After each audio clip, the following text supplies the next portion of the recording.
Young people nowadays, especially young people nowadays, say, I don't know what I should do. Ustad, tell me what I should do. What should I major in? What kind of job should I do? And they don't do anything. And they get 30 bits of advice from someone. Then they go to someone else and get another 40 bits of advice. Then they go to someone else and get another 50 bits of advice. And they have all this advice from all these people, and they say, well, I asked 100 people and I got 100 different kinds of advice. Yes, that's because you asked 100 people and you got 100 different kinds of advice, because human beings are individuals. They're going to give you individual advice. Until you put yourself to work, you're not going to discover who you are. You're not going to know your strengths, and you're not going to know your weaknesses. Stop being afraid of work. Stop being afraid of jumping in, trying something, failing. Failure is good for you. It exposes the holes in the wall. It exposes what you need to work on. It also exposes the few things that you are good at, and maybe you should refine them even more. But that does not happen until you grind it out. Until you throw yourself in the middle, in the mix. I'd like you to think of the fact that, our ruh is from alam al-amr, but this life that Allah gave us here, in which we can put ourselves to work and discover ourselves, is not an unlimited life, is it? So, between coming of age and sleep, and then old age where you pretty much become senile, we don't have a lot of years to figure ourselves out, to put ourselves to work. So don't be afraid to try things. Allah has given us this incredible adventure in the world. Don't be scared to try stuff. The fact that you've taken the adventure to try to learn Arabic is cool, but this is just the beginning. Try things in business. Try things in your education. Try things in, try a different kind of job. Try things. And if you live your life just afraid, I'm not sure if it's going to work or not. I'm not sure if I'm going to succeed at that or not. Those are the kinds of people that will only sit on the sidelines and not do anything in life. You have to stop being afraid of failure. You have to work on your shakila. You have to let go of that inhibition. And once you let go of it, amazing things will happen in your life. When you stop being depressed about failures. My favorite student, I've taught, Dream's been around for now 5, you guys are year number 5, it's crazy. You guys are year number 5. One of my favorite students of all time, I'm not going to name him. You know what his problem was? Allah created him not to learn Arabic. That's what I say about him. He's my favorite student. I love him to death. This guy, no matter how hard, and he studied harder than anyone else I know. Day in, day out, he's sitting in class, breaks, everybody else is playing ping pong or slapping each other. He's studying.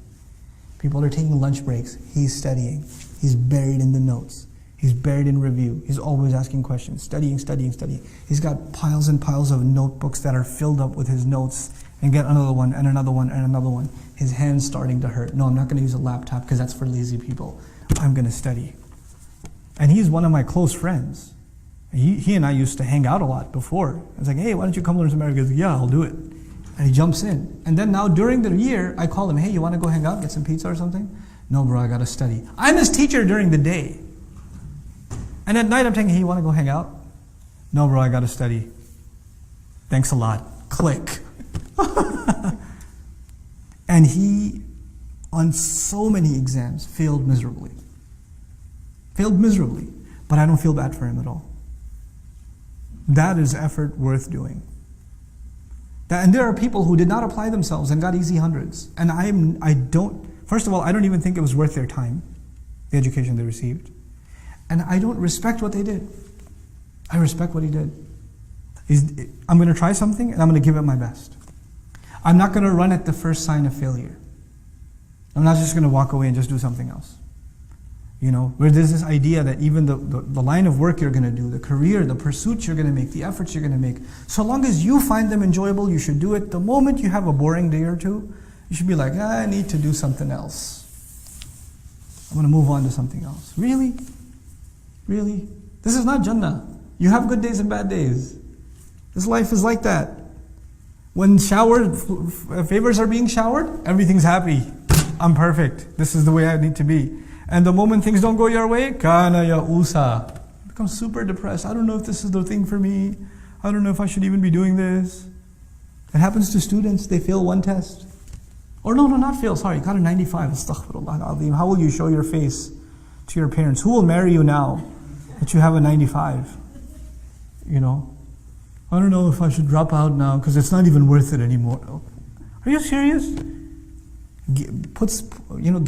Grow a spine, grow a thick skin. Apply yourself in whatever you do.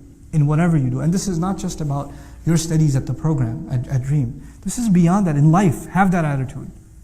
Whatever you jump into, really dive in. Dive all in. Yes, seek counsel, but don't over-seek counsel. Don't keep getting advice and not doing anything. You know, you have a few people in your life you can trust. And sometimes some people, you know, they get into this habit where they like to get advice from people. They know they're going to get two different answers. Because they live off of the confusion. They feed off of it. They use that as a scapegoat to not do anything. Well, he said this, but you said this. And they wait for you to say something and say, but he said this. You could have told me that before I told you anything, but you know what? Seek advice, but seek advice with a purpose. And seek advice with some trust. You shouldn't just ask random people. By the way, if you're seeking contradictory advice from people, you know what that says? That says, first of all, you have no confidence, number one. And number two, it says you don't trust people. You don't trust them. Why are you asking their advice if you want an alternative opinion? You don't have to take everybody's opinion. You don't have to take my opinion, or Sheikh Omar Suleiman's opinion, or Sheikh Abdul Nasir's opinion, or anybody's opinion for that matter. You consider their opinion and you make your own judgment. But once you make your own judgment, فَإِذَا عَزَمْتَ, when you make a decision, فَتَوَكَّلْ عَلَى اللَّهِ, trust Allah and move on with life. Trust Allah.